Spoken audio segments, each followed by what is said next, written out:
Hello, my name is Paul Brooks, and I'm a publicist and journalist based in Calgary, Alberta. I'm a friend of Bass Coast Festivals, and they've asked me to speak with some artists performing at this year's event, which is right around the corner, July 8th to 11th, 2022. Today, I'm speaking with Gove, aka Sabre from Ivy Lab. Originally starting out as a trio, North London outfit Ivy Lab was brought together out of a shared enthusiasm for experimentations on the fringes of the UK bass music scene. The duo of Stray and Sabre now find themselves at the apex of the halftime future beats movement, a motley assortment of actors from across the bass music landscape, applying their sonic heritage to experiments with hip hop and drum machine electronica. Hey, Gove. Hi mate, how you doing? I'm doing good. Where am I reaching you today? This is Hornsey. It's a couple of miles north of central London, basically kind of where I'm from in London. And this is my studio and where a lot of our music gets made at the moment. And I am fresh back from tour and taking a couple of days off before I come and visit you guys in Canada. You are fresh back from tour. We're speaking on the 27th of June. Hmm. So you just played a couple of big ones back to back. Where were you this weekend? I've just got home from Glastonbury. And prior to that, I had a couple of days in Vegas in the middle of the week. And then the weekend previous to that, I was in Washington State at the Gorge Amphitheater for an Insomniac festival. So, yeah, quite a lot of variety in the places that I've been, but absolutely exhausting and grateful to be here and have some time to relax and just, I don't know, watch takeout and sleep. Thanks for taking some time out of your down day to speak with me. Just out of curiosity, like, tell me about the performance at Glastonbury. What stage did you play at, and kind of what's the setup there? Take me there for a moment, if you can. Um, the setup at Glastonbury is that it's essentially 7 or 8 different festivals that operate on a singular site. And the actual Glastonbury organizers themselves are responsible for the booking of the 4 or 5 biggest individual stages, where your headliners go, etc. But the rest of the stages are concentrated into little gatherings of 2 or 3 stages. So the little gathering that I was part of is called the Common, and there's about 4 or 5 stages there. The kind of sonic mood of the Common is, first of all, it's in the southeast corner, which is like the slightly debauched, like late night corner of the festival. Really starts going in the afternoon and has music all the way till 6 a.m. And it's kind of musical theme and curation is very much orientated. Actually, it's not that dissimilar to Bass Coast. So, for instance, this year I saw all the guys from Rupture, Mantro, Double O, etc., doing their kind of jungle choppage thing, which they are the undisputed masters of, kind of globally. I think it's fair to say right now. And so Blah one there. I was playing on the stage alongside Sam Binger and Pavan from the Foreign Beggars in what I guess you could say was a kind of UK rap orientated tent. It's bass music, it's interesting break beats, it's alternative rap. Next door is another section called Shangri-La. Beyond that is Arcadia, the big spider that I'm sure many people have seen. I think Glastonbury is near on 200,000 people. It is absolutely mind-blowing how big it was. Kids under 12 go for free. So I'd taken my son and I introduced him to as much music as his little body could take before he got exhausted.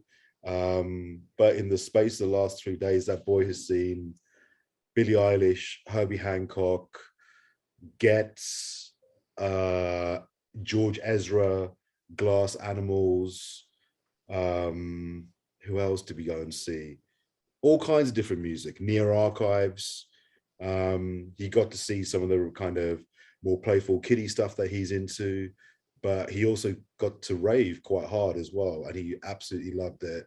So apart from the hour or so that I was spoken for DJing, the rest of this trip was about introducing my 7-year-old to music, and he came away hugely inspired, like in tears at points in time, just because of how amazing the spectacle of the whole thing was.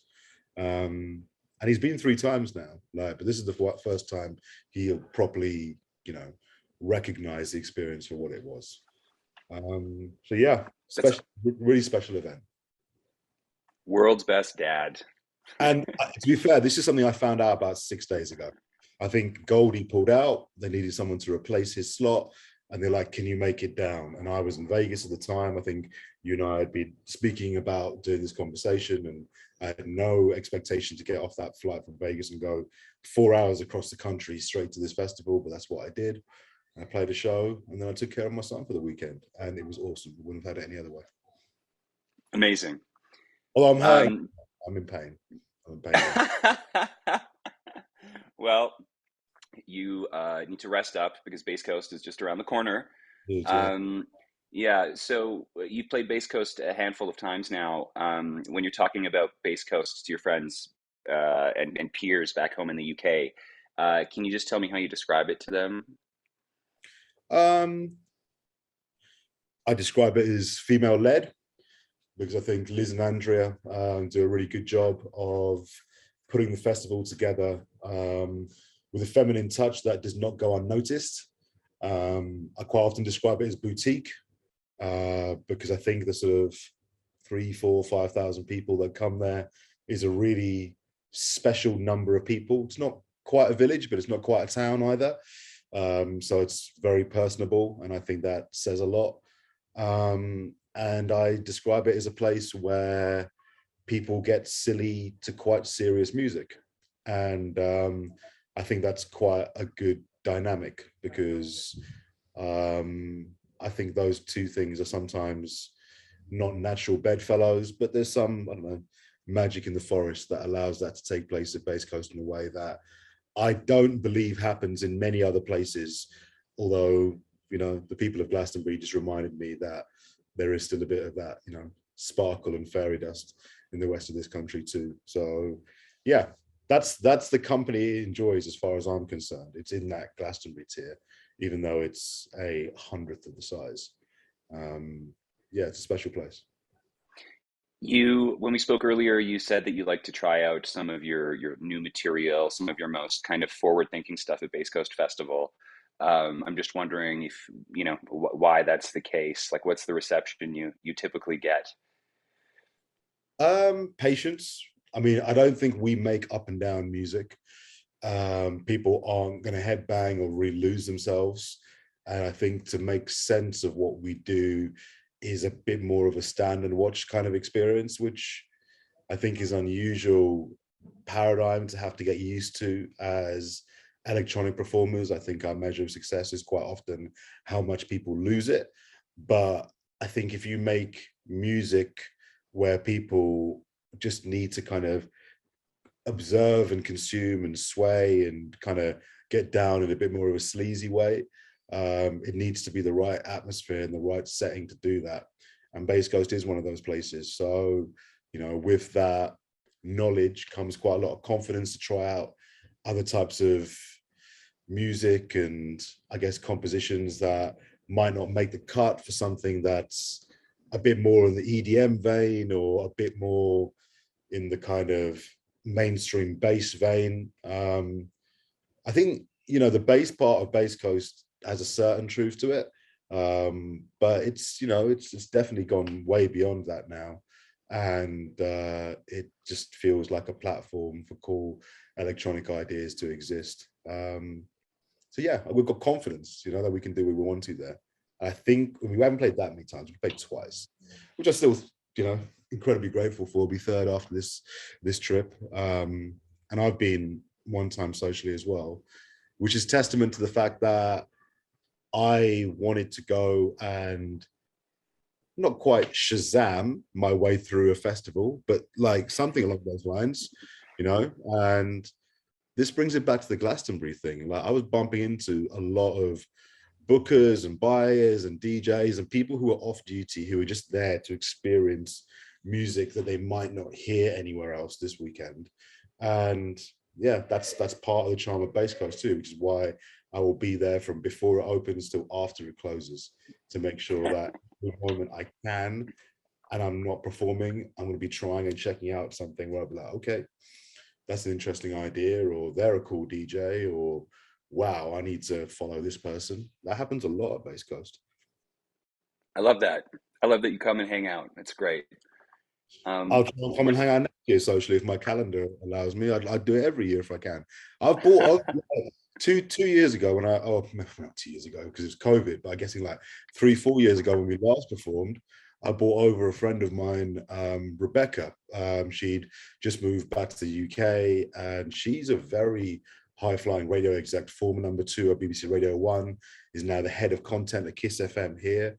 And she needed a bit of a kind of recharge for what the musical landscape was and interesting things that were happening in global dance. And so I told her, come with me, like this is a good thing for you to see. And it really, really helped her. So yeah, I've got so much confidence that that offering is available, that I bring other people who have a very high threshold for what meets their musical standards along with me, just to experience it. I had the same thing this year, and they can't come, unfortunately, but the gang from Fold, which is, you know, one of the most serious musical clubs in London, they wanted to come along. They took a look at the festival and they were like, we want to be there.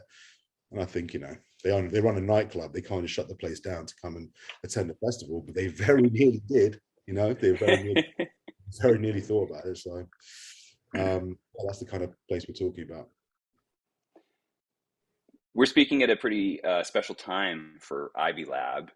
You are currently producing a new live audio-visual show that's going to debut soon. A lot of the details are hush hush at the moment, but I'm wondering if you can tell us a little bit about what you're developing. We are developing something that's a little bit like a kind of silent cinema experience, where there is short film, extended music video, something along those lines being made piece by piece by a collaborator called Lake Hills. Jacob is a designer and animator and just all around kind of nauseating polymath character who can seem to do everything with finesse. And we discovered him when we were doing our streaming COVID platform, our kind of like AV magazine that we were running, called 2020 Global. And we stayed in touch afterwards and started giving him work as our designer, and then more recently as a filmmaker, to go out there and create several different genres of visuals to be used in an Ivy Lab AV show, essentially, where we will play the most low-key or experimental or left field of our catalog, which even by Bass Coast standards doesn't really make it into our sets, because they really are very kind of removed, kind of iPod-y kind of music. And I definitely want to find a platform and a methodology to performing that stuff. So we're creating this to be decided length performance, where we show up and VJ and DJ at the same time and put together a short film, which I would like to make as analogous and as similar, excuse me, to the cinema experience as it can be. Title sequence, closing credits, narrative arc, a lot of casting that's gone into it, all in camera. Really important thing we made. We wanted to put forward, this is absolutely not a commentary on anybody else's art or their take on doing the audiovisual stuff. I just don't feel like the kind of polygons and fractals and renders aesthetic really works for our quite rough, slightly broken sounding music. Film seems and sounds a bit more filmic, So yeah, we asked this guy, can you make this much content in camera? And he was like, yep, these are the different kind of strands that we can go down. And we conceived all of this in February and are on the very brink of completing all the filming.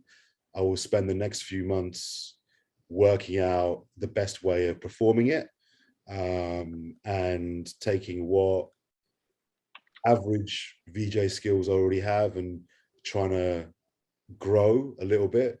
And hopefully by the end of the year, I'll be out there. We will be out there on the road, um, doing kind of early evening-ish style performances of the more kind of somber, melancholy, low-key Ivy Lab tracks, for an audience who want to walk away having felt something a little bit more than being present in the club at that point in time. I'm hoping that we can transport people to another place. They're not in an arena at the point in time they're listening to this music.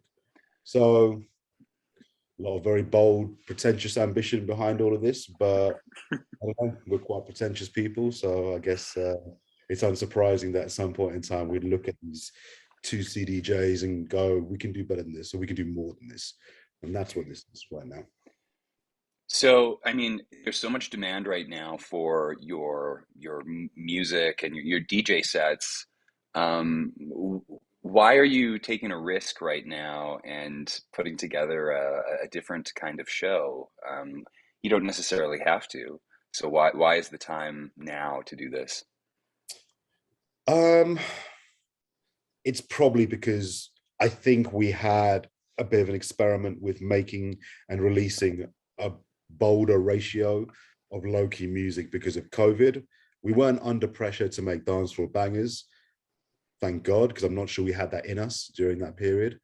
And we released a lot of low-key music um, to reasonable acclaim and uh, like a a pretty happy reception as far as we were concerned.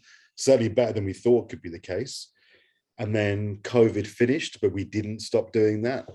But we started DJing again, and we thought, okay, there's now this big disjunct between the last 3 years of what we've been making and what we're actually DJing, and we need to consolidate those two things together because yes, this music was made for home listening and for lockdown, but it was made by people who, for better or worse, can't really escape our rave drum and bass heritage and still make beats that are quite loud and very bass centric, and so have some value in a live setting. And I guess as a thought experiment, is there a way of marrying these two things?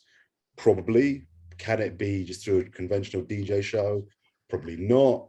Is this the best medium to marry them together? Yeah, it might be. Short of doing it live, finger drumming, taking synthesizers and samplers and kind of studio style equipment on the road with us, which I'm not sure is the best use of either of our skills, or a very honest proposition in of itself.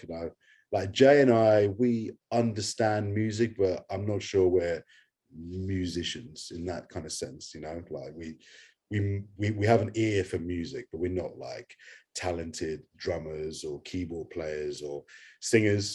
So yeah, we're taking what we do know out on the road, which is how to curate a set and how to curate visuals, because we spend a lot of time curating visuals. We always have done, and trying to bring those two things together. And yeah, that's why I think it makes sense. And there is this funny little window that's available to us. And if it doesn't work, that's okay. I mean, we will probably have spent a small fortune getting to this stage, but it's nothing that there's nothing to be regretful for. And actually, I think it's going to go really well. I've got a good hunch that we're onto something positive and hopefully a bit more powerful than what we've been doing before. You shared a couple of samples of the visual identity of the AV program with me, and Yeah. I think it's pretty dark. Some of it I think is disturbing and in a good way. Why are you trying to freak us out? Um, I don't know. I don't think it's mundane, but I do think the kind of the the prevailing challenge of a lot of electronic music at the moment, and you hear this a lot actually in lyricism and samples and stuff that get used in a lot of music at the moment, is about reinforcing the idea of being in the club and being in the moment, and almost like it's a bit of that kind of plur kind of attitude, the humanism of the experience of what's happening right now. And actually, from where I certainly came from, and maybe Jay to a slightly lesser extent because this era had gone past, going to a club was about walking into a space and being transported elsewhere.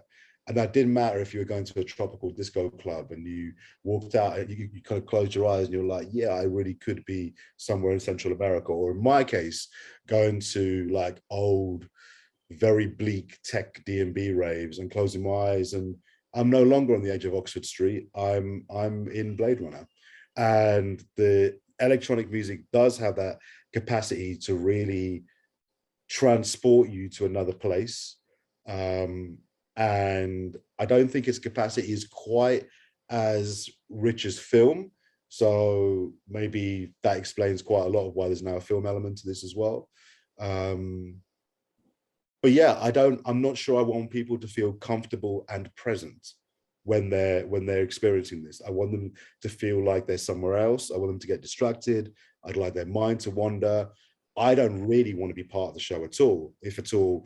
And I think logistics is going to prevent that on some occasions. But if we can hide ourselves like in the pit on crowd level and give the entire stage to the screen and the screening, that would suit me very well. I just want people to take it all in and then not really be sure what they experienced.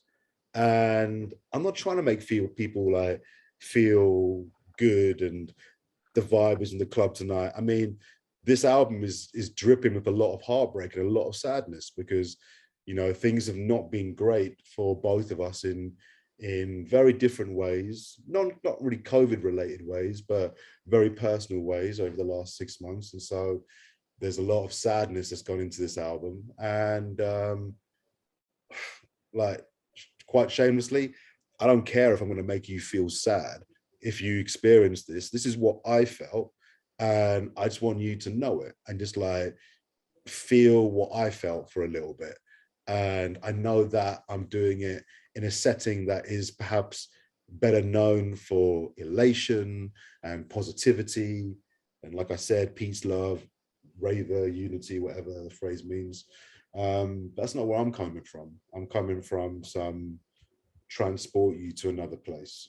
And that's why there is dark stuff in it, because I have a bunch of dark thoughts, and there's a lot of dark thoughts that underpin how our music is made. You guys just don't know it because you're never here in this room when we're making it.